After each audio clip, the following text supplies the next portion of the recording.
नमस्कार दोस्तों, राधे राधे, जय श्री कृष्ण। दोस्तों, अगर हर सुबह आपको ये 4 संकेत मिलते हैं तो आप समझ ले कि आपके घर में ईश्वर का वास हो चुका है। वह क्या है 4 संकेत, आज हम इसी पर बात करेंगे।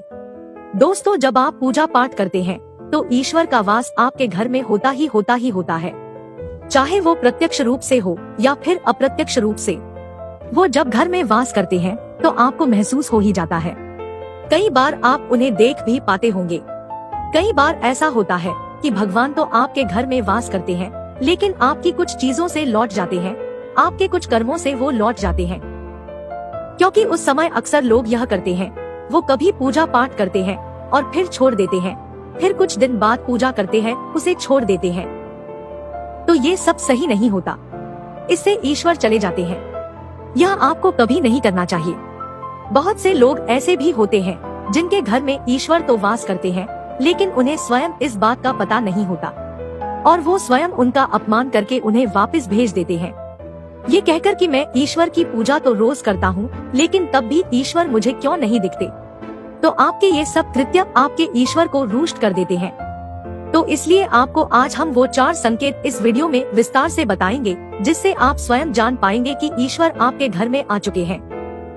तो हम आपको बता दें कि जब ईश्वर आपके घर में प्रवेश करते हैं तो बहुत से बदलाव आते हैं, जिसे आप महसूस कर सकते हैं। उदाहरण के लिए हम आपको बता दें कि मान लीजिए कि आप पहले 10,000 रुपए कमाते थे।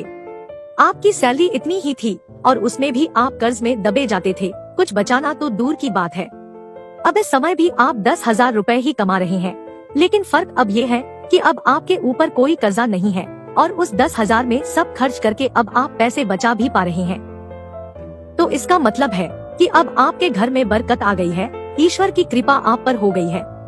जिस भोजन के आटे को 3 लोग खाते थे, अब उसी में इतनी बरकत हो गई है कि उसी भोजन के आटे में 5 लोग खा रहे हैं।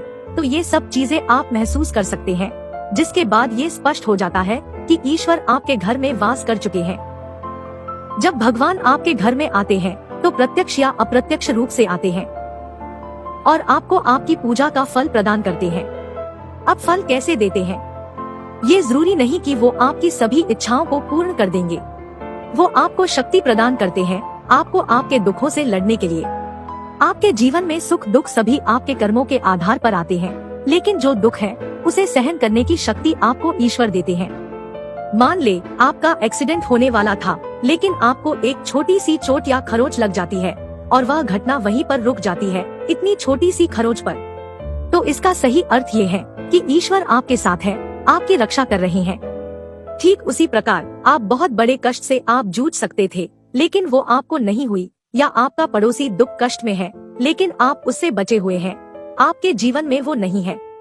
जिसका अर्थ ये है कि ईश्वर आपके घर में है, आप पर कृपा कर रहे हैं।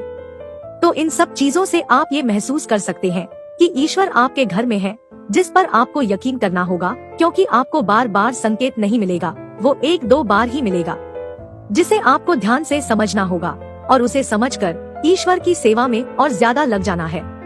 तो चलिए अब उन संकेतों की बात करते हैं। सबसे पहला संकेत ये है, जब आप सो रहे होते हैं और ब्रह्मा मुहूर्त में उठ जाते हैं। हर रोज आपकी नींद इसी समय खुल जाती है। साथ ही यदि ब्रह्मा मुहूर्त में ही कोई ऐसा सपना दिखाई देता है, जैसे कि मंदिर में आप पूजा कर रहे हैं, मंत्रों का जाप कर रहे हैं, तो ब्रह्मा मुहूर्त में देखे गए ऐसे सपने भी इस बात का संकेत होते हैं कि ईश्वर आपके घर में है।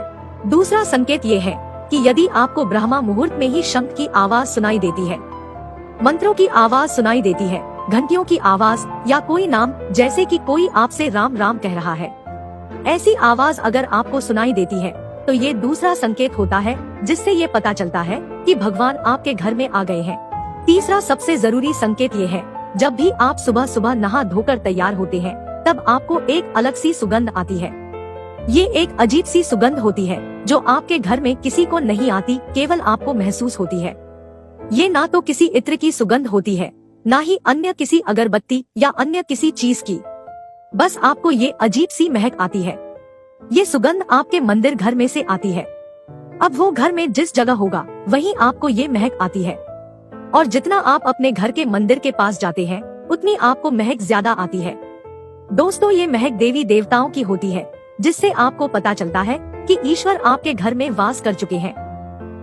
अब जो नकारात्मक ऊर्जा होती है, जब इनका घर में आगमन होता है तो आपको घर के भीतर दुर्गंध आने लगती है। लेकिन जब ईश्वर का वास होता है, सकारात्मक ऊर्जा का प्रवेश होता है, तो आपको सुगंध आने लगती है। ये महक बहुत ही अच्छी होती है, प्यारी सी होती है, मीठी सी होती है, जो आपका मन पूरी तरह मोह लेती है।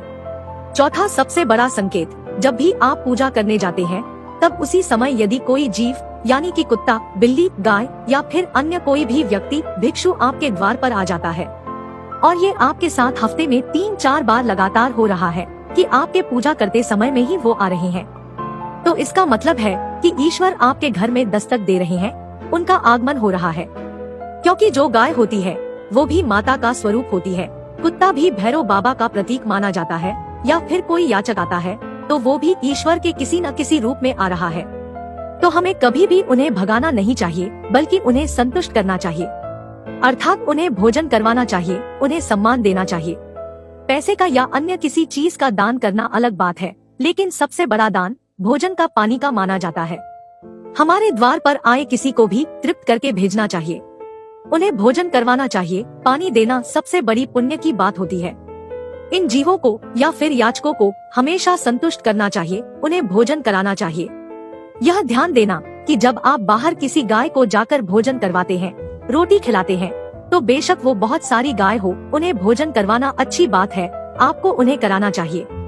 लेकिन यदि कोई एक भी गाय आपके द्वार पर आती है और उसे आप अपने घर से भोजन खिलाकर भेजे, तो ये सभी गायों के खिलाने के बदले उस एक गाय को खिलाना सबसे बड़ा पुण्य होता है, क्योंकि आपने उस एक गाय को तृप्त कर दिया।